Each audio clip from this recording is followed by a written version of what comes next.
Damascus that we're going to make the journeyman smith knife out of. This is W2 and wrought iron, and the wrought iron is from an anchor chain that got dredged out of Lake Michigan, and the W2 is from 2.5-inch round bar. In my previous video you saw me break that down and weld it up. Well, this is the bar we ended up with. I've got 180 mathematical layers. Probably lost some due to, you know, grinding and cleaning and cutting and so forth. But I should be about 1,000 layers. So we're going to go ahead and get this in the fire and get started on it. See, over here is my forge set up. There it is, getting warm. And it'll take it about 10 minutes to come up to the heat I wanted at to get started with my forging.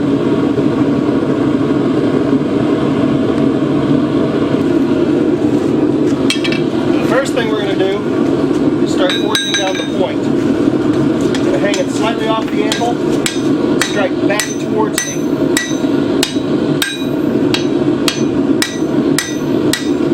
Upsetting the bar back into itself.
Started, but I actually want a rather long clip on this bowie, so I'm going to bring that curve or that bend back to about here. I'm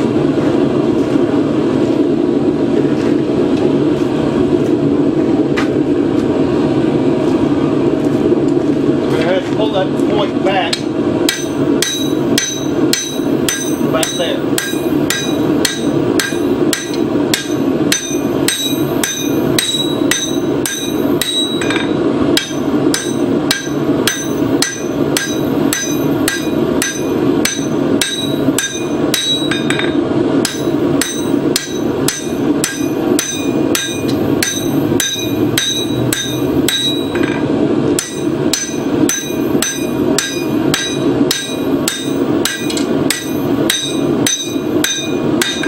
Now for this particular design, I want a really crisp point between here and here. I want that to be a very defined flat and flat. You can see how that kind of rounds when we peen it back in. So we gotta work that a little bit.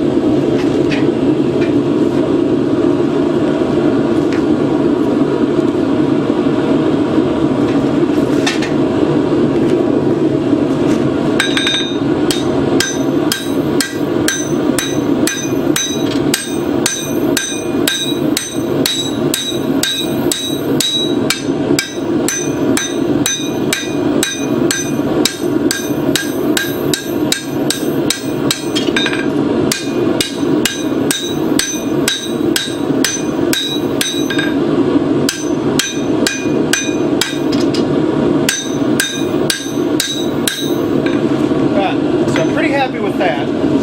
Now I'm going to come back about 6 inches from there, and I'm going to taper this down slightly, so I've got a little bit of distal taper towards the tip.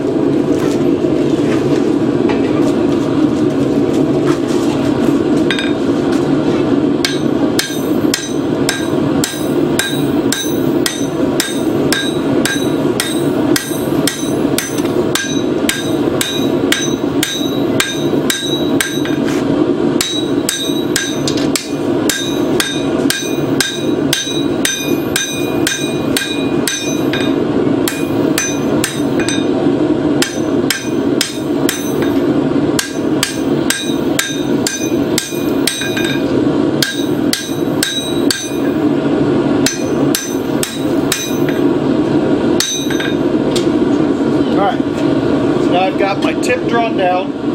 I've got a little bit of taper here. Now, I've got a 3/8 inch thick bar, and we're going to taper that down towards the tip. Draw that out.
Taper that way.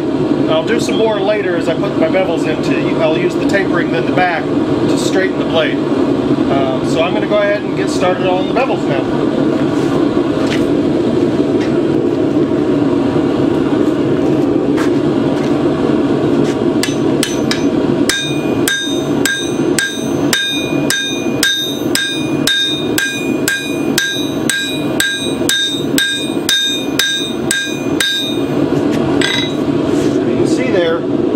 See it, but I've got a bevel line started. I'm just going to chase that.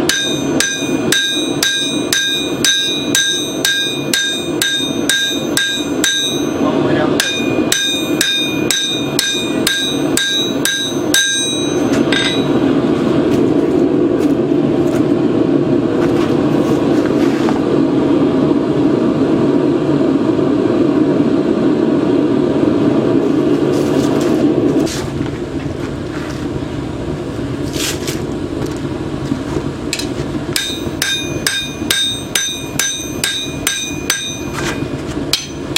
That tip back down where we want it.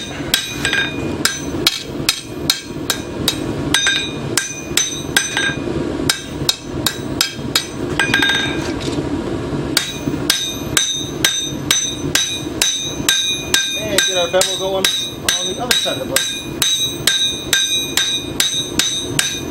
It's kind of hard to see the color from the heat because of the sun, but I have practice.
Back it up, back it up. Now you're working.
So I kind of lost the crisp corner that I wanted right there, but I can clean that in.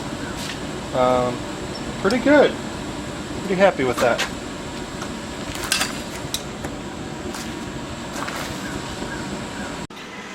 So here we are, a little bit later. The blade has cooled down. Kind of giving a little look over. So the first thing I'm going to do is take this on a wheel, and I'm going to clean up that curve there so I've got a nice clean sweepy recurve.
Alright, now this next part, I caught this from a demo that Tim Hancock did at Batson's Blade Symposium in Alabama in like 2006 or something.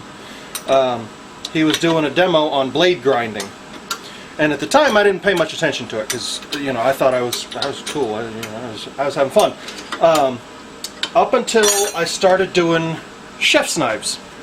And the thing about chef's knives is they're so thin. I got one here I'm working on, and it's so thin that you can't press it against the belt because it'll just bend the blade and you won't be able to get a flat grind. So I started trying to do grinding like this for chef's knives, and I've pretty much moved to using it on all of my grinding because I feel I have a lot more control. I can grind a lot more consistently, and I can actually grind a lot more aggressively this way, as you'll see. Now, I'm not trying to get it perfect. I'm not trying to get the geometry exact. I'm trying to clean it up, make sure I haven't messed anything up, and get it into heat treat. So I'm going to do a few passes to rip the scale off, clean it up a little bit, make sure all my geometry is where I want it, and then we're going to go into heat treat.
that's pretty much ground.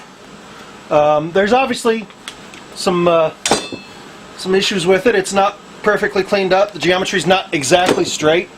I've got some work to do on it still, but that's about where I'll go into heat treat at. I'll take it up, you know, that was at 36 grit. I'll take it up to 80 grit just to get the big scratches out of it. But you know, all my geometry is kind of where it's supposed to be. My plunges are basically set. It's not perfect, but it's close. But, you know, the key word here is I want everything close before I go into heat treat, so that I don't have, you know, any interesting surprises. So next thing I'm going to do is turn on my oven to 1550 degrees, and I'm going to start normalizing it. So I'll set it in there at 1550. I'll let it sit and cool, sit and soak at that temperature for about 10 minutes. And I'll bring it out and let it cool off. And I'll put it back in and bring it up to about 1475. Bring it out, let it cool off. Back into around 1400. Back out and cool off. And then I'll put it in, set it to 350, and just leave it in there overnight to cool super slow. And that's to kind of clean up all the grain structure in there. I mean, we've been really abusive to this steel in all of our welding processes and all of our you know, getting it up to this point. And we need to get back to a point where, you know, we know what we've got in terms of grain structure inside the blade before we heat treat it. Because if I tried to heat treat it right now, more than likely I would break it, because there's, you know, there's stress and there's, you know, all kinds of weird stuff going on in the steel, and we need to kind of relax all that out and get it all even and clean. So that's what we will do next. Right, so here we have our blade. We're ready to heat treat it, and this one I'm going for a kind of a traditional Japanese look. That's why I went with the wrought iron and the W2 the way I did it, and so that it doesn't have, it's not going to have a really pronounced Damascus look to it, because there's no nickel anywhere in it. And I'm going to heat treat it with clay so that I get a hamon on it. So the first thing I'm going to do is apply just a very thin wash coat to base my pattern on. And you know, you just put it down and just basically scrape it all off. And what you're actually doing is just leaving a teeny little bit on there. And this is going to do a couple good things for you. You're going to get, it's going to break up the nucleate phase of the quench, which is, you know, when you put something that's 1500 degrees or thereabouts into any liquid medium, the liquid is going to boil so fast that it's going to create what's called a vapor jacket on around the steel. And the vapor jacket means that the quenchant is not actually in contact with the steel. It's not cooling the steel. It's not doing its job.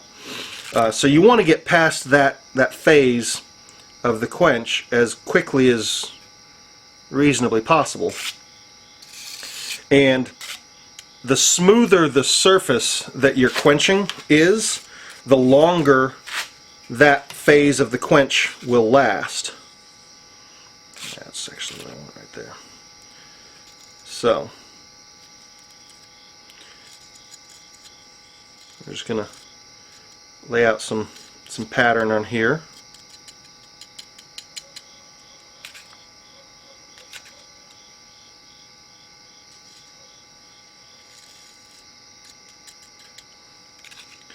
And this is going to be just a nice little wavy pattern. I'm not looking for too dramatic of an activity out of the hamon, but it should be pretty interesting. Let's see here. So I've got thick lines about every ½ an inch. And then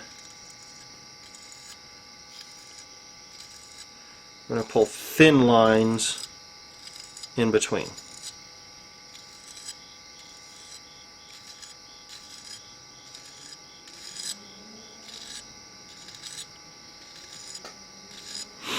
Alright, so there's one side, and then we just flip it over and do the other side. It's the exact same thing.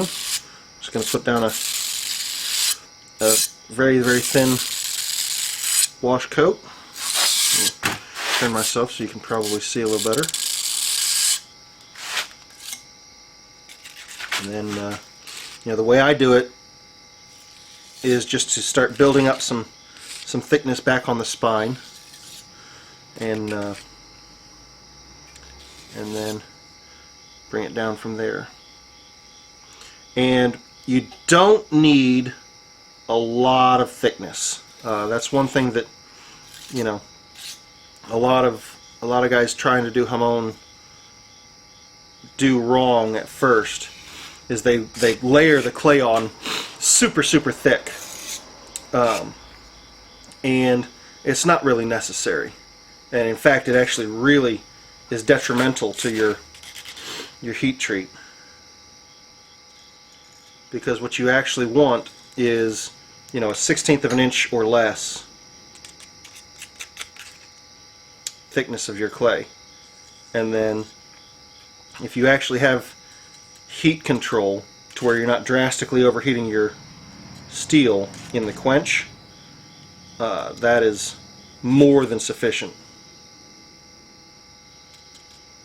Because you just want a little bit of an influence on how your quench media contacts the blade.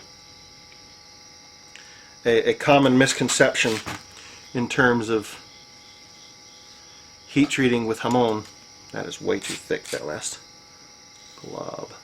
Trying to get some off there. A common misconception with regards to heat treating hamon is that the clay keeps that area of the blade from heating, and that's incorrect. The whole thing is hot. I mean, I'm putting the whole blade into a 1480 degree oven, and I'm waiting till the whole blade is at 1480 degrees. What the clay actually does is it keeps the quenchant from contacting the blade and quenching it effectively. This being W2, or the base metal is W2. I have basically a fraction of a second to get down from my austenite temperature down to martensite start temperature. And all I have to do is keep this area of the blade that I want to stay soft from cooling faster than is necessary to harden. And with this steel, that's a very, very small fraction. If this quenchant does not contact the blade for the first second and a half it's in the quench, then it will do its job. So there's our clay layout. And now, some guys are of the opinion that you should let your clay dry completely before you go into the oven. No, I don't. I'm going to go straight into the oven, wet clay and all. I have, once or twice I've had the clay flake off in the oven, and that's annoying, but it's not that big of a deal. But generally speaking, the oven will dry out the clay just fine. Now, if you're using salts, don't ever do that. It's a very, very bad idea. So that's going to sit in our oven, which is, I don't know if you can see right there, because I just opened it. It's 1400 and it's dropping a little bit, but we're going to let that get back up to 1480, where I had it a minute ago. And once it's at temperature, I'll start a clock. I'll give it a good 15-minute soak at 1480. And then I've got some nice fresh Parks 50 oil, which is a metallurgical oil designed for quenching this type of steel. It's for high-speed water quenching applications. So we'll give that a minute and come back to it.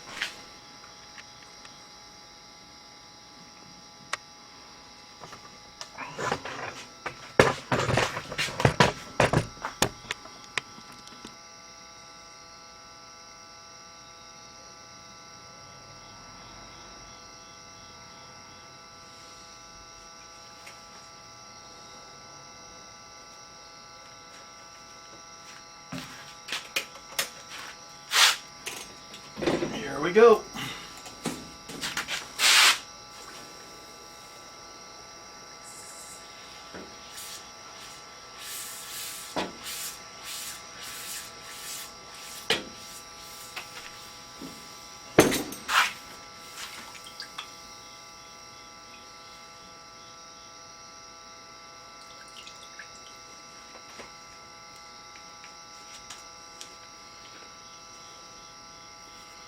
Alright. And we're going to go directly from there into my extremely high-tech tempering oven. Now, one thing I do in my tempering oven that I haven't seen many other people do is I've got some just scrap 1-inch plate in there, or 3/4 plate, just big heavy plate that serves to actually hold heat in it. That is just barely going to fit in my tempering oven. It helps to regulate and hold the heat in there so that it actually maintains a nice 400 degrees. An oven like that with electric elements, when it dips below 400 degrees, the elements will come on, and those elements are actually pumping out like 1,000 degrees. It's crazy. And that's where you can mess up your temper by those heating coils not actually regulating the temperature inside the oven very well. So the big heavy plates in there really help with that.